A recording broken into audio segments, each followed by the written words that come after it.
할렐루야. 사람이 죽기 전에 남기는 말이 있습니다. 사람이 죽기 전에 남기는 말을 유언이라 합니다. 오늘 말씀에 보면 다윗의 마지막 말이라 라고 말씀을 기록하고 있습니다. 이 다윗의 마지막 말이라고 한다면 다윗의 유언이라고도 말할 수 있을 것입니다.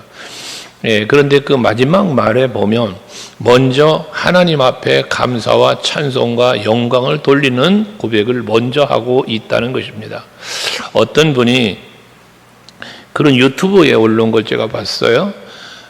만약에 사람이 그리스도인이 죽는다면 죽음을 앞두고 죽음을 앞둔 마지막에 성경 한 절만 읽고 있었다면 어떤 성경을 읽을 것인가 라는 질문과 그의 소개의 그 글을 올린 걸 봤어요. 여러분들은 어떠십니까? 지금 다윗도 마지막 말이라고 하는데 여러분이 죽을 시간이 다 돼서 마지막 죽기 직전 하나님 앞에 서기 직전 성경에 많은 말씀이 있는 중에 나는 이 말씀을 마지막으로 묵상하고 죽겠다 하는 말씀이 과연 무엇일까? 한번 생각해 본 적은 있으십니까? 만약에 이런 생각이 있었다면 적어도 죽기 전이 아니라 일상신앙생활 속에 놓칠 수 없는 하나님의 말씀, 이 말씀만큼은 내가 꼭 붙잡고 사는 말씀이다 라고 하는 말씀이 여러분들에게 있을 줄 압니다. 그 말씀은 누구나가 다 똑같지는 않겠죠. 각자가 받은 은혜가 있고 마음에 새겨진 말씀이 있을 터이니까 여러분들에게는 다 각자의 말씀이 있을 줄로 압니다.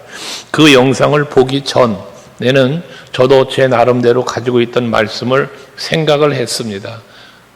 왜 나에게 던지는 질문과 같으니까 내가 죽는다면 마지막 내가 성경을 읽거나 내 마음에 기억하며 하나님 앞에 설 수 있는 말씀이 과연 무엇일까 한번 생각을 해보았습니다.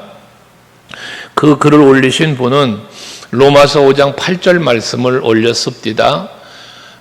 우리가 아직 죄인 되었을 때에 그리스도께서 우리를 위하여 죽으심으로 우리를 향한 자기의 사랑을 확증하셨다는 말씀을 자기는 묵상하겠대요. 하나님의 사랑을 감사하면서 그 사랑 때문에 내가 하나님 앞에 설 수 있음을 감사하면서 마지막을 주님 앞에 이루고 싶다라는 그런 그분의 개인의 고백을 올렸더라고요. 물론 저는 그 말씀이 아닌 다른 말씀이었고요. 여러분들에게도 다 각자가 가지고 있는 말씀이 있을 줄 압니다. 어쨌건 우리는 내가 가지고 있는 하나님 앞에 설 때의 마지막 하나님 앞에 드려야 할 말, 드리고 싶은 말, 또 내 아내에게, 내 남편에게 또는 내 자식들에게 그리고 성도들에게 남기고 싶은 마지막 말이 과연 무엇일까? 한 번쯤은 여러분 생각해 보고 가능하다면 글로라도 남기는 것도 아마도 좋지 않겠나 하는 생각도 해보는 겁니다. 어쨌든 다윗은 마지막 말을 이렇게 했습니다. 이새의 아들 다윗이 말하며, 다윗 스스로를 소개하는 거예요. 지금 마지막 말을 하면서 이 말을 하는 사람이 누구인가를 말하는 거예요. 그런데 거기에 제일 먼저 뭐라 합니까? 이새의 아들 다윗이 말하며 라고 했습니다. 왜 여기서 먼저 이새의 아들을 말할까? 라는 생각을 돌이켜보면 그 뒤에 이어지는 말씀 속에서 답이 나오는데 그 뒤에 나오는 말이 뭐요? 높이 세워진 자, 야곱의 하나님께로부터 기름 부음 받은 자, 이스라엘의 노래 잘하는 자가 말한다라고 자기소개를 해요. 다윗 자신을 말하는 거예요. 여기서 이새의 아들 다윗이라고 이야기한 이유는 하나님께서 사울 왕을 대신하여 왕을 뽑을 때에 사무엘을 누구에게 보냅니까? 이새에게로 보내서 그 이새의 아들들 중에서 한 사람을 뽑아 왕을 세우도록 하신 이가 하나님이세요. 그러니까 이 다윗은 그 사실을 알고 있는 거예요. 하기 때문에 자기 자신을 소개할 때에 이새의 아들이라 라고 자신을 소개하는 이유가 거기 있다는 것입니다. 다른 의미 속에서 사도들이나 선지자들이나 항상 소개할 때 보면 아브라함과 이삭과 야곱의 자손 이런 표현들을 하는데, 이 다윗은 이새의 아들로, 자기 아버지의 아들로 소개한다는 것이죠. 이것은 다시 말합니다. 자기 아버지 이새를 소개하는 것이 아니라 하나님께서 자기를 택하여, 거기 말했잖아, 높이 세워진 자, 야곱의 하나님께로부터 기름 부음 받은 자, 이게 이새의 아들이었기 때문에 그 사실을 부각시킨다는 거예요. 그냥 결과적인 건 뭐냐? 자기 자신은 하나님의 택하심 속에서 지금 왕위에 올랐고 그 하나님의 은총 속에서 한평생을 살아왔음에 대한 고백을 하고 있다는 것입니다. 여러분들이 여러분 자신도 이러한 사실들에 대하여 참으로 잊지 않는 여러분들이 되셔야 합니다. 다윗이 이새의 아들 다윗은 어떤 다윗이었습니까? 여기 하나님이 높이 세워지기 이전의 이새의 아들 다윗은 8 아들 중에 가족들 간에도 앞장 세워서 인정받을 만한 아들은 아니었음이 성경의 기록이잖아요. 사무엘이 이새의 집에 가서 아들 중에 왕을 하나 세워서 대신 세우려고 갔을 때에 큰 아들부터 시작해서 7 아들을 다 내놓잖아요, 아버지 이새가. 그런데 더 내놓은 아들이 없냐고 물을 때에 하나 또 있다고 한 게 다윗이에요. 그러니까 아버지 이새도 다윗은 앞장세워 내어놓을 만한 아들은 아니었다라는 이야기죠. 그런 다윗이 자기의 존재가 그런 존재였다는 사실을 이새의 아들이라고 고백하고 있다는 의미입니다. 그러니까 여러분들도 마찬가지 아닙니까? 여러분이 얼마나 대단하신 분들이고 얼마나 참 높으신 분들이며 칭찬 인정받을 만한 분들일까? 그래서 하나님이 여러분을 뽑았고 그래서 여러분들을 택하여 하나님의 자녀 삼아 주셨다라고 생각하지 말자는 겁니다. 앞에 로마서 5장 8절 말씀을 어느 분이 말했다는 말씀을 드렸지만, 그 하나님이 우리를 사랑하실 때 사랑은 어떤 사랑이었느냐? 우리가 아직 죄인 되었을 때입니다. 그럼 우리가 죄인 되었을 때라는 이 말은 무슨 의미입니까? 가치 없는 인생이라는 거예요. 허물과 죄의 결과는 사망이었어요. 다시 말해서 내가 죽어 있는 상태, 아무런 가치가 없는 상태, 그러한 나에게 은혜를 베푸시고 사랑을 베풀어 주셔서 내가 살아나게 하셔서 거듭나게 하셨어요. 영생을 허물하여 주셨어요. 하나님의 자녀가 되게 하신 거예요. 이게 하나님의 부르심입니다. 택하심입니다. 그런데 그렇게 부르시고 택하셔서 뭐 했어요? 높이 세웠다는 거예요. 높이. 저 천하고 저 낮은 자리에 부모에게조차 앞장 세워 내어놓을 만한 그런 존재도 아니었던 아들을 하나님은 택하셔서 높은 자리에 세워주셨다는 거예요. 왕되게 해놓으신 거거든요. 오늘 이 저녁 예배하는 여러분들도 하나님께서 택하여 부르셔서 높은 자리에 앉혀주셨어요. 그 높은 자리가 어디일까? 하나님의 자녀되는 자리, 하나님의 자녀된 권세, 성령이 임함으로 권능을 주셔서 세상을 이기고 환경을 이기고 모든 악을 이기면서 승리의 계가를 부르면서 살아갈 수 있게 해주신 하나님의 은혜, 이것이 여러분들에게도 임했다는 사실을 잊지 말자는 겁니다. 그러면서 야곱의 하나님께로부터 기름을 부음받았다는데 야곱의 하나님을 말합니다. 야곱의 하나님은 무슨 하나님이십니까? 야곱의 하나님은 이스라엘을 만드신 하나님입니다. 이스라엘을 세우신 하나님입니다. 야복 나루토에서 야곱의 이름을 이스라엘이라고 바꿔주신 분이 하나님이십니다. 야곱의 하나님, 여러분, 야곱은 하나님 앞에 떼를 쓰고 부르짖고 간구하며 이름을 이스라엘이라고 바꿔진 이름이요, 그 이스라엘의 이름이 뜻이 뭐요? 하나님과 겨루어 이기었다라는. 그러니까 하나님께서 야곱에게 복을 주신 거예요. 아브라함과의 언약의 약속을 야곱에게로부터 이루어 주시는 거예요. 아브라함과의 약속이 이삭에게로 야곱에게로 계속 이어져 가는 거잖아, 그게요. 이것처럼 야곱의 하나님이라고 말하는 것은 언약의 하나님, 성취하시는 하나님, 그 하나님을 말씀한다고 말이에요. 그 하나님으로부터 기름을 부었다고 말하는데 그 기름 부음 받은 것이 뭡니까? 하나님의 언약의 성취적 기름이 부어진 거다 그 말이에요.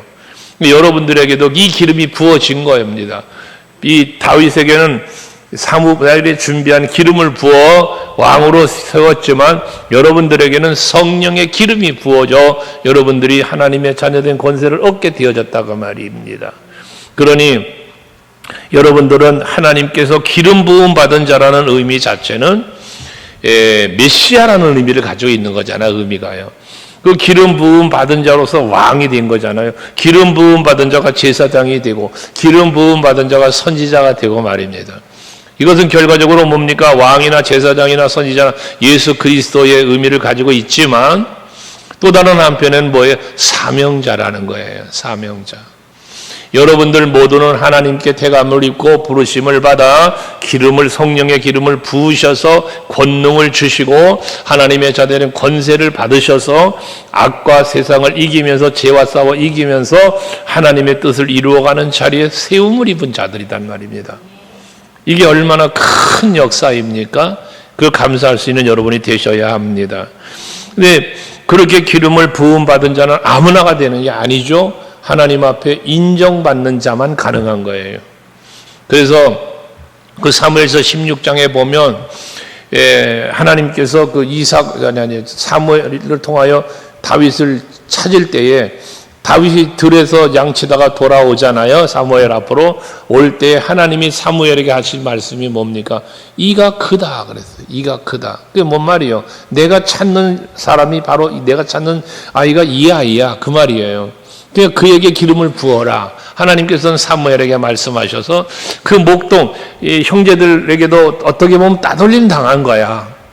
그런데 그 아이가 올 때 이 다윗이 이 아이가 내가 찾는 아이 맞아. 그러니까 거기 기름 부으라는 거잖아요. 그 사도행전 13장의 말씀에서는 뭐라고 표현합니까? 하나님의 마음에 합당한 자 다윗이라고 표현하고 있습니다.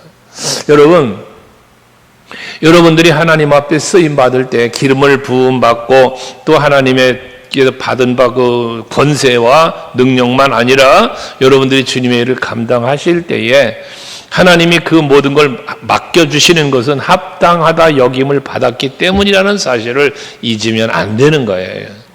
그래서 언제나 우리는 힘써야 될 것 하나가 뭐냐 하면 하나님께 인정받는 사람이 되려고 힘쓰는 우리들이 되어야 한다는 것입니다. 하나님이 보실 때 합당히 여길 만한 그러한 나의 믿음, 그러한 나의 헌신, 그러한 예배, 그런 기도, 그게 연락되는 거예요. 연락. 그래서 하나님께서는 시편 말씀을 새벽에 묵상합니다마는 하나님 앞에서 하나님이 나를 기뻐하실 때라는 말이에요. 하나님이 나를 기뻐하신다. 그 기뻐하신다는 건 뭐냐면 하나님 앞에 나의 기도가, 나의 예배가, 나의 헌신이 연락되는 걸 의미하는 거거든요. 그러니까 우리가 하나님을 기쁘시게 해드린다? 그게 뭐예요? 하나님을 기쁘시게 해드리는 건 하나님이 받으실 만한 예배를 드릴 때 하나님을 기쁘게 하는 예배 드리는 거고, 기도도 하나님이 보좌를 움직일 만한 그런 믿음의 기도, 간절함의 기도를 드리는 것을 하나님이 기쁘게 연락하시는 거고, 여러분들의 수고와 헌신과 모든 것들 다 마찬가지 하나님의 기쁨이 되는 건 연락되는 거예요. 연락되는 거. 이게 바로 우리가 살아야 할 삶인데 이 다윗은 그렇게 하나님 앞에 택함을 입고 높임을 입었고 또 기름 부음 받은 자가 되어서 이 1절 마지막에 뭐랍니까? 이스라엘의 노래 잘하는 자가 말하노라라고 말합니다. 이스라엘의 노래 잘하는 자. 다윗의 시편이 제일 많잖아. 시편에 보면 여기 노래 잘하는 자라고 말하고 있습니다. 이 노래는 무슨 노래입니까? 무슨 풍악을 울려라가 아니잖아요. 다윗이 말하는 노래는 하나님께 감사와 찬송과 영광을 드리는 걸 말하는 거예요. 그러니까 결과적인 건 뭐냐? 다윗은 하나님 앞에 나는 태감을 입은 이새의 아들로서 보잘것없는 존재였지만 하나님의 은혜와 사랑 속에서 태감을 입었고 높임을 받았고 그리고 하나님 앞에 찬송과 영광을 돌릴 수 있을 만한 그러한 은혜를 입은 자라는 사실을 말한다는 거예요. 오늘 이 시간도 여러분들이 찬양하고 그리고 또 기도하며 말씀을 지금 듣고 계시는데요. 그런 모든 것들이 다 하나님의 은혜로 내게 주어진다는 이 사실을 감사하면서 예배하시고 또 기도할 수 있는 여러분들이 될 수 있길 바랍니다. 간혹 그랬잖아요. 앞에 우리 이제 찬양단들이 찬양하지 않았습니까? 그럼 뭐 연주자 연주하고 또 찬양 보컬들 찬양하고 할 때도 그게 하나님께서 내게 주신 은혜를 가지고 찬송하는 거잖아요. 어떤 사람은 찬송하고 싶어도 목소리를 못 내서 찬양 못하는 사람도 있어요. 제가 저기 정읍에 옛날에 집회 갔을 때 이야기를 했을 거예요. 벙어리예요, 벙어리. 중학교 다니는 아이인데 벙어리 아이가 자기는 찬송을 못하잖아요. 말을 못하니까. 그래서 우리들처럼 그런 아름다운 곡조나 가사를 가지고 찬양을 못하니까 그래도 그는 찬양하게 또 손뼉 치면서 그러고 찬양을 하는 그런 모습을 제가 보면서 담임 목사님께 여쭤보니까 벙어리라는 거예요. 그런데도 그 뜨거운 찬양하는 걸 본 적이 있어요. 어떤 사람은 한쪽 팔을 장애가 있어 손뼉을 치자니까 손뼉을 칠 수가 없잖아요. 한 손이 장애가 되어서. 그러니까 그 한 손 갖고 자기 뺨을 치면서 찬송하는 그런 사람도 있었다는 이야기도 제가 들은 적이 있습니다. 뭘 말하는 겁니까? 하나님 앞에 내가 찬양하며 하나님 앞에 우리가 예배하는 그 자체 중심 속에 하나님께로부터 하나님이 내게 베풀어 주신 그 엄청난 은혜와 사랑을 그 가치를 알아야 된다는 이야기를 여러분에게 늘 드리는 거잖아요. 왜? 그것이 우리의 신앙이고 그것이 우리의 신앙의 생활이 될 수 있는 밑거름이기 때문에 그런 거예요. 항상 다윗처럼 자기가 받은 은혜를 늘 기억하면서 하나님께 감사와 찬송, 영광을 돌릴 수 있는 여러분들 모두 되시기를 바랍니다. 그러면서 2절에 말씀하기를 여호와의 영이 나를 통하여 말씀하시며 라고 말씀합니다. 그의 말씀이 내 혀에 있도다라고 그래요. 그러니까 지금 다윗의 마지막 말이다 그러잖아요. 다윗의 마지막 말인데 이 다윗이 하는 모든 말이 다윗 개인의 인간적인 생각이나 인간적 감정을 이야기하는 게 아니고 여호와를 통하여 여호와의 영이 나를 통하여 지금 말하고 있다는 것은 그래서 내 혀에 그의 말씀이 있다잖아요. 결과적인 건 뭘 말하는 겁니까? 다윗은 태가여 기름 부음 받아서 왕으로 세우는 것뿐만 아니라 그의 입을 통하여 말하고 있는 모든 말들조차도 하나님이 주시는 말, 하나님의 영이 감동하는 말을 전하고 있다는 거예요. 그래서 성경의 기록을 디모데후서 3장에서 말씀하지만 모든 성경은 하나님의 감동으로 기록이 되었다 그러잖아요. 모세가 기록했어요. 그러나 모세를 하나님이 감동하셔서 쓱 기록하게 한 거예요. 여기 다윗의 시편이 있어요. 다윗의 마지막 말이에요. 물론 사무엘이 기록한 거야. 사무엘서는. 그러나 그 모든 말씀들이 전부 다 뭐 한 거예요? 하나님의 영이 감동하심으로 하나님의 영이 기록하게 하시는 대로 기록을 했다는 것이에요. 그래서 이 성경은 하나님의 말씀이라는 거 아닙니까? 이 다윗은 지금 마지막 말을 하면서도 유언적인 말을 하면서도 뭐 한다는 거예요? 하나님의 영이 감동하시는 대로 그 여호와의 영이 나를 이끄시는 말을 하겠다는 거 아니겠습니까?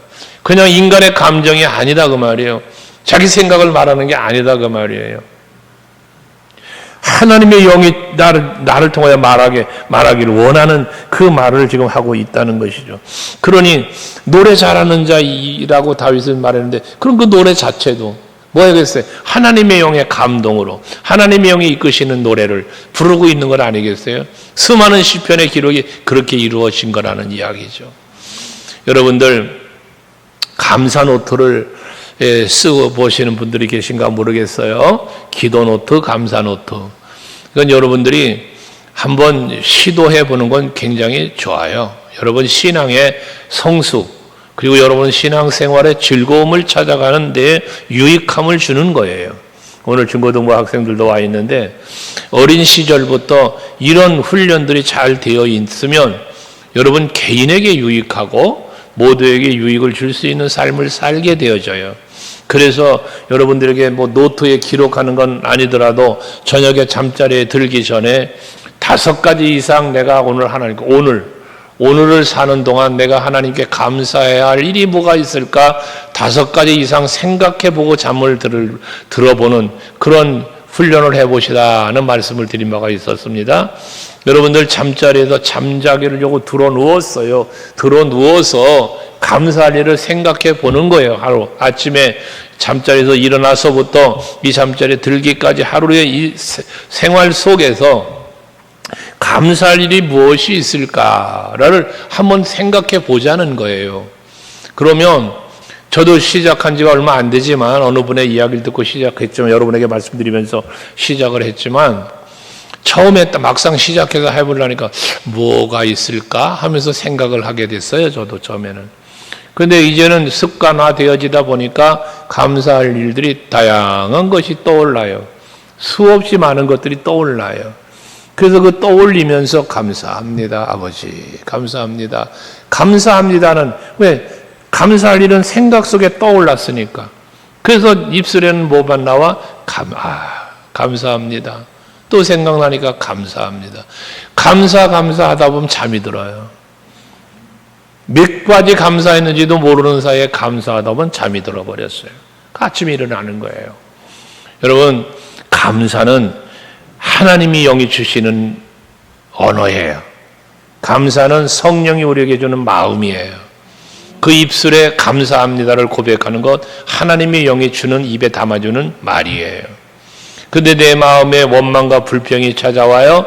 그런 말을 쏟아내요. 이건 악의 영이 주는 마음이요, 악의 영이 주는 말이에요. 그러므로 여러분들 다윗처럼 언제나 하나님의 영이 여러분을 통하여 말씀하도록, 하나님의 영이 여러분을 통하여 감사와 찬송하도록 이끄시는 대로 여러분의 혀에 담아주는 그 말, 여러분의 혀에 담아주는 찬송과 감사를 하며 살 수 있는 여러분 되시기를 바랍니다. 초라도 악의 영이 집어넣는 마음과 악의 영이 집어넣어주는 말을, 혀에 담아주는 말을 입술로 쏟아내지 말고 성령이 담아주는 말을 쏟아내고 사는 여러분 되시자고 말입니다.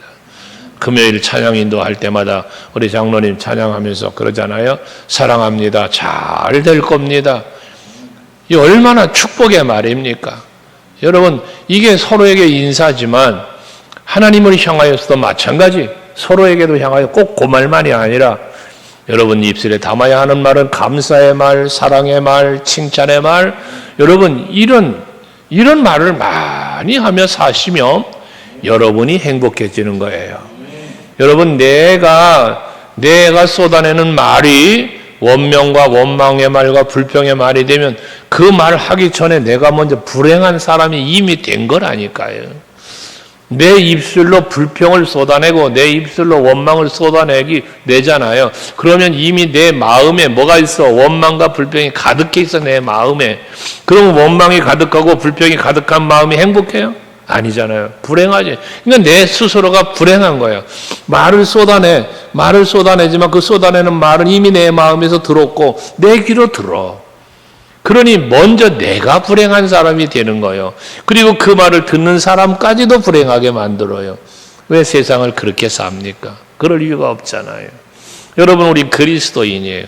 부부간에도, 형제간에도, 성도간에도 하나님 앞에 말할 것도 없고 다윗처럼 하나님의 성령이 주시는 마음과 입술에 담아주는 말을 여러분 감사로, 칭찬과 사랑으로, 찬송으로 고백하며 사시길 바랍니다.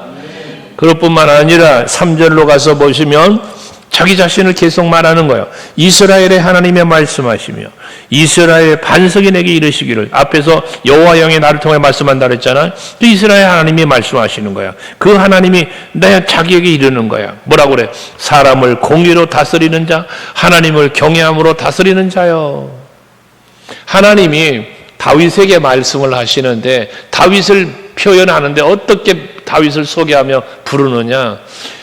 말하기를 공의로 다스리는 자, 하나님을 경외함으로 다스리는 자여 라고 말하고 있어요. 왕으로서 권세 하나님이 높여주셨잖아요. 기름 부었잖아요. 왕으로 세워놨잖아요. 그런데 왕으로서, 통치자로서 이 나라를 다스릴 때에 공의로 다스렸대요. 하나님을 경외함으로 다스렸답니다. 이게 뭐예요? 하나님의 입장에서 볼 때 다윗은 내 마음에 합한 자, 부르실 때만 합당한 자가 아니라 왕으로서 그 사명을 감당하는 그 모습조차도 하나님이 보실 때 합당했다는 이야기예요. 공의는 뭐예요? 공의하면 하나님의 속성이에요. 사랑과 공의, 하나님의 속성이거든요. 그러니까 하나님의 마음을 헤아리고 하나님의 그 뜻을 헤아리며 나라를 다스렸다는 거예요. 백성을 다스렸다는 거야. 이게 공의로 다스린 거예요. 또 여호와를 경외함으로 다스렸다. 뭡니까? 내 마음대로 한 게 아닙니다. 언제나 하나님은 어떻게 할까요? 하나님의 뜻을 물으면서 나라를 다스린 사람이 다윗이에요. 우리가 사무엘하 5장 말씀을 묵상한 바 있어요, 여러분과. 거기 보면 다윗이 점점 강성해짐을 말씀하는데 5장 사무엘하 5장 10절에서 근데 그 강성함을 말씀하고 난 뒤에 보면 블레셋과 전쟁이 일어나잖아요. 그 블레셋과 전쟁을 할 때에 보면 다윗이 하나님 앞에 전쟁이 지금 블레셋이 쳐들어왔어요. 그런데 하나님 앞에 물어봐요. 하나님이요, 여호와여, 저 블레셋이 쳐들어왔는데 우리가 싸우러 갈까요, 말까요? 하나님께서 저들을 우리 손에 붙여줄 것입니까, 아닙니까? 하나님 앞에 기도를 해요. 이게 뭡니까? 하나님의 뜻을 묻는 거예요. 강성해지고 있어요. 그 강성한 힘을 뽐내며 그 힘을 의지하며 싸우러 간 게 아니고 하나님 앞에 여쭤봤단 말이에요. 그러니까 하나님께서 저들을 내가 네 손에 붙여주마, 올라가라 하시니까 하나님께 여쭤보고 싸우러 올라가요. 가라 하니까 전쟁 승리하지 않습니까? 근데 그 후에 블레셋이 또 쳐들어왔어요. 그러면 보편적인 사람이라면 자기 경험이에요. 경험. 전쟁에 승리한 경험이 있어. 블레셋 저거 싸워 이겼던 경험이 있어. 그럼 또 쳐들어오면 어떻게 해? 저놈들 또 왔어? 하고 나가 싸울 수 있잖아요. 그런데 다윗은 그렇게 안 해. 하나님 앞에 또 여쭤보았다고 사무엘하 5장 23절에 보면 기록하고 있어요. 여쭤보니까 이번에는 하나님이 올라가지 말래요. 뽕나무 숲을 뒤에 숨어 있으래요. 그러다 저들의 발자국 소리가 들리거든 엄습해서 그때 싸우라는 거, 매복했다 싸우라는 거예요. 근데 다윗은 그 말을 듣고 하나님 지난번에 싸워 이겼던 애들인데 그냥 싸우러 갈게요. 만약에 그렇게 갔다면 이겼겠어요? 그런데 그러지 않고 하나님 시키는 대로 사무엘하 5장 25절에 보면 다윗이 여호와의 말씀대로 행하였다라고 기록을 해요. 그 전쟁 승리를 하는 거예요. 무엇을 말합니까? 다윗은 이처럼 이스라엘 하나님께서 다윗에게 하시는 말씀, 공의로 다스렸다, 하나님을 경외함으로 다스렸다. 그렇게 통치자로서 살아왔던 다윗을 이야기하고 있다고 말이에요. 다윗 스스로가 하나님께 그렇게 인정받은 사람이었음을 이야기하고 있다는 것이거든요. 여러분, 하나님 앞에 기도할 때 여러분들이 그런 말씀드렸죠. 내가 바라고 원하는 기도만 하지 말고 하나님이 내게 원하시며 내게 바라는 하나님의 뜻은 무엇일까를 묻는 기도를 하라. 그 중요하다는 것 아닙니까? 하나님 나 돈 좀 주세요 하고 돈 달라고 기도할 수 있죠. 하나님 나 건강 주세요 기도할 수 있죠. 그러나 그 돈을 달라, 건강 달라, 이것저것 이루어 달라는 걸 기도하지 말라는 게 아니라 기도하되 하나님께서 나를 향한 계획, 하나님이 나를 향한 뜻, 나를 통하여 무슨 일을 하고자 하시는가에 대한 마음, 이걸 헤아리는 기도도 해야 된다는 것입니다. 다윗은 그렇게 나라를 다스렸다는 거예요. 그러면서 왜 그렇게 주를 경외하며 여호와를 경외하며 그 하나님의 공의로우심을 따라 다스릴 수밖에 없는가? 거기에 진리가 있고 거기에 생명이 있기 때문에 그런 거예요. 그걸 4절에 이렇게 표현을 했어요. 그는 돋는 해의 아침빛 같고, 그가 누굽니까? 여호와예요. 여호와 하나님은 돋는 해의 아침빛 같고, 또 아침에 태어오르는 태양의 그 밝은 빛, 그건 뭘 말하는 거예요? 떠오르는 돋는 해의 아침빛, 이거는 어둠을 물리치는 빛이에요. 깜깜한 밤이 말이에요, 태양이 탁 떠오르면 어둠이 탁 사라져 버려요. 하나님은 바로 모든 어둠의 권세를 물리치시고 빛 빛 가운데 살게 은혜를 베푸시는 여호와 하나님을 말씀하는 거예요. 이 구원의 주를 말하는 것이죠. 그래서 요한복음 1장 9절에 보면 예수 그리스도가 이 땅에 오심을 무엇으로 표현해요? 참 빛으로 오셨다 그래요. 참 빛. 그 세상에 와서 각 사람에게 비추는 빛이 있었다니 그러잖아요. 예수님이 빛으로 오셨대요. 각 사람에게 비추는 빛이라고 말하고 있어요. 이 빛은 무슨 빛? 어둠의 권세를 물리치는 빛. 우리 가운데 있는 죄의 어둠으로 표현된 모든 죄와 악을 말끔히 사라지게 해주시는 예수 그리스도의 그 보혈의 능력, 사랑의 빛이라고도 우리가 표현하는 그 빛. 그 빛을 가지고 오신 거예요. 그래서 여호와 하나님도 다윗은 지금 그렇게 돋는 아침빛 같고라고 표현을 한 거예요. 메시아의 예언이 적인 거죠. 그러면서 또 이어진 말씀은 구름 없는 아침 같고 그래요. 돋는 해인데 해가 딱 올라와도요. 여러분 동해바다에 해돋이 구경 가보신 분들이 계실 거예요. 근데 해가 돋으면 햇빛이 탁 올라와야 돼. 구름이 많이 낀 날은 해가 안 보여요. 그러죠? 그런데 여호와 하나님의 빛으로 세상을 비추는 빛은 구름 한 점 없는 것 같은 그 맑은 아침의 빛으로 떠오른다는 걸 말하는 거예요. 하나님의 권세, 그 빛의 권세는 이처럼 강력한 힘을 가진 권세, 모든 어둠을 완벽하게 멸하는 권세를 가지신 하나님의 권세를 의미하고 있다는 것입니다.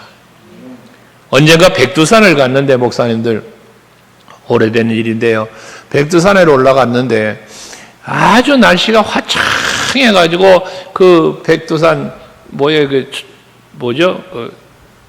천지, 그 호수가 아주 선명하게 보이고 막 그래요. 근데 우리가 그때 올라갔던데 부산에서 오신 분 한 분이 사진 작가래요.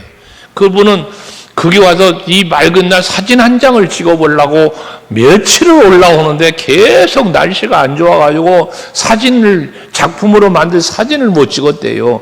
근데 우리 올라간 날 탁 빛이 난 거예요. 우리가 가서 찬송을 부르며 그 중국의 공안 과장인가 이 사람이 우리를 이제 이렇게 해가지고 갔거든요.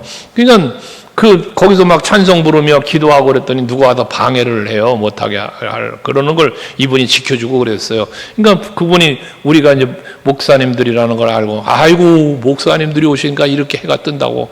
그래가면서 막 반겨줬던 그런 참 기억도 있어요. 어쨌든 그런 말을 들으니까 참 감사하더라고요. 여러분, 예수 믿는 우리가 가는 곳에는 어둠이 떠나가야 돼요. 왜? 내 안에 빛 대신 예수가 계시니까요. 사단 마귀가 내 안에 어둠의 마음을 집어넣어 주려고 하다가도 내 안에 있는 빛 대신 예수가 있으니까 그 어둠의 권세가 그만 한 길로 찾아왔다 7길로 도망가는 놀라운 역사도 일어나야 되는 것이죠. 여러분들은 그런 분들이 되셔야 된단 말이에요. 빛을 발하는, 너희는 세상의 빛이다, 소금이다. 마태복음 5장에서 13절 이하에 예수께서 말씀하신 거 아닙니까? 어쨌든 여호와 하나님은 다윗에게 돋는 해 아침 같고 구름 없는 아침 같고 비 내린 후에 광선으로 땅에서 움직이는 돋는 새풀 같다 그래요. 비 내린 후에. 여러분, 그 시골에서 이렇게 저는 어머니 아버지가 농사일을 하셨잖아요. 저는 농사일을 잘 모르지만 어떤 어릴 때 기억을 보면 이렇게 씨를 뿌리고 밭에 막 이렇게 하시고 나면 감을 때 보면요 싹이 잘 안 나와요. 그런데 비가 싹 내리고 난 다음 날 가보면요 그 싹이 이렇게 싹 올라오는 걸 보게 되어져요. 이런 말씀을 보면 그런 게 생각이 나요. 여러분, 답답했던 우리들의 심령, 죽은 심령, 그런 심령에 빛 대신 주님이 찾아오시고 참으로 은혜의 단비를 내려주시면 새 생명이 돋아올라, 새싹이 돋아올라. 이사야 선지자가 말하는 그 새싹, 이 새싹이 생명이에요. 이 생명은 어떻게 주어지는 생명? 예수 그리스도로 말미암아 주어지는 생명. 저와 여러분에게는 이 생명이 주어진 거예요. 죽었던 내가 다시 살아난 거예요. 뭘로? 보혈의 피에 흘리심으로예요. 그러니까 여기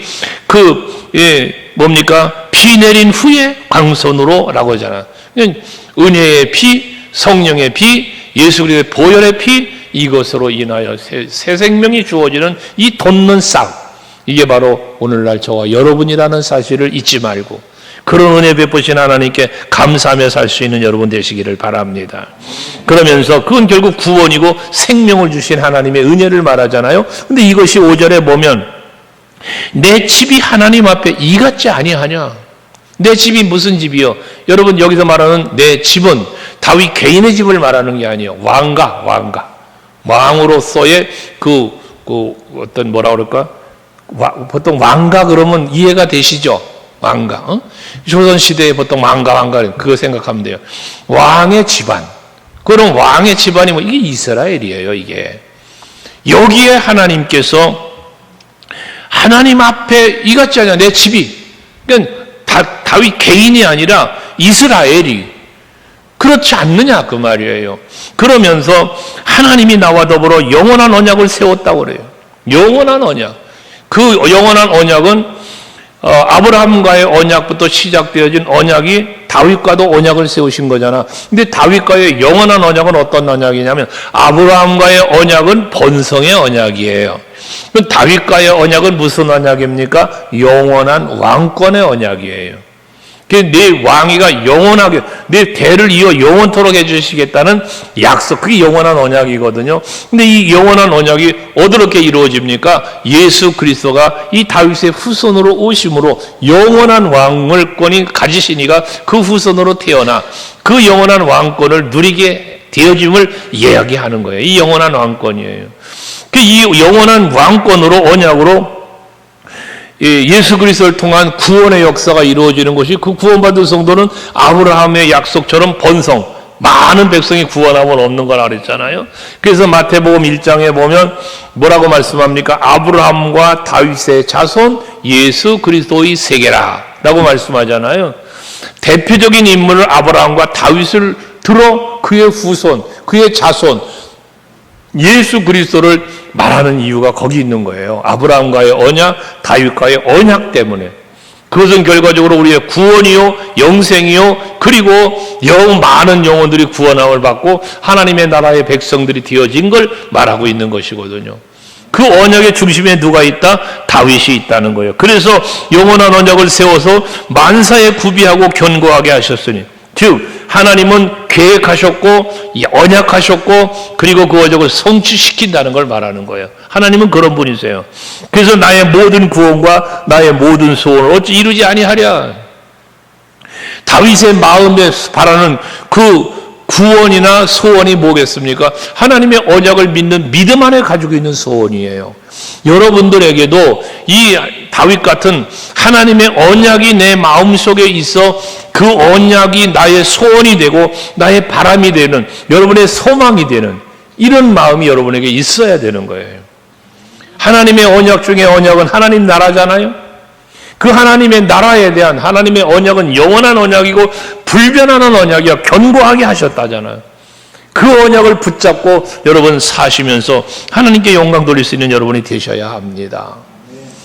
그래서 전적으로 하나님을 의지하는 거예요. 전적으로 하나님을 의지하는 거예요. 그런데 6절에 보면 그러나 이 다윗처럼 공의로 여호와를 경외함으로 다스리며 그 하나님 앞에서 비춰주시는 은총 속에서 새 생명의 구원의 역사, 빛 가운데서 이루어지는 역사, 내려주시는 빗줄기의 역사로 새 생명을 누리며 살아가는 다윗을 얘기했지만 그러나 6절에 사악한 자는 그래. 사악한 자. 다윗은 공의로운 자, 여호와를 경외하는 자라고 그랬어요. 그런데 이 사악한 자는 누구냐? 여기서 말하는 사악한 자는 회개하지 않는 자예요. 하나님 앞에서 악으로부터 떠나지 않는 사람을 사악한 자라고 말하는 거예요. 이 사악한 자는 어떻게 된다? 다 내버려질 가시나무 같으니. 중요한 건 가시나무라는 게 아니라 버려진다는 거예요. 이 가시나무로 비유한 건 쓸모없는 자예요. 쓸모없는 자. 그러니까 가시가 있으니까 여러분 가시나무 다뤄보셨습니까? 가시나무 잘못하면 가시 찔리고 맨날 그러잖아요. 이게 쓸모가 없어. 해만 끼치는 거예요. 손으로 잡을 수가 없다는 거예요. 하나님의 손으로 붙잡아 쓸만한 그런 도구가 아니라는 거예요. 사악한 자는. 우리 소강교회 성도들은 사악한 자가 아니라 가시나무가 아니라 참으로 하나님의 은혜를 입는 그러한 참 온유하고 겸손하고 그런 여러분들 될 수 있기를 바랍니다. 감람나무처럼 이런 여러분들이 되셔야 돼요. 그래서 그렇게 결과적으로 사악한 자는 회개하지 않는 자로서 버림받는 자가 된다. 저들은 어떻게 돼? 7절에 그것들을 만지는 자는 철과 창자루를 가져야 하리니 그것들은 당장에 불살리리로다. 버림받는다는 거예요. 멸망당한다는 거예요. 불사랑을 당한다는 거예요. 우리는 사악한 자가 아닌 다윗 같은 하나님의 마음에 합당하다 인정받을 만한 사람, 하나님 앞에 쓰임받기에 부족함이 없는 사람, 하나님이 나를 붙잡아 쓰시고자 할 때 가시돋친 그런 심령이 아니라, 사악한 심령이 아니라 온유함과 겸손함으로 그 앞에 무릎을 꿇고 주여 내가 여기 있사오니 나를 써주소서, 주님 앞에 설 수 있는 여러분 모두가 될 수 있기를 바랍니다. 그때 하나님의 은혜는 여러분에게 임합니다. 그 은혜가 바로 4절에 말씀한 대로의 은혜가 임하는 거예요. 돋는 해와 같이 아침비 같고 구름 없는 아침 같은 그런 빛을 비춰주시고 비를 내려주셔서 새싹이 움돋고 새 생명의 역사가 일어나는 그런 은혜가 여러분들에게 이 밤에도 있기를 주의 이름으로 축복합니다. 할렐루야. 기도합시다.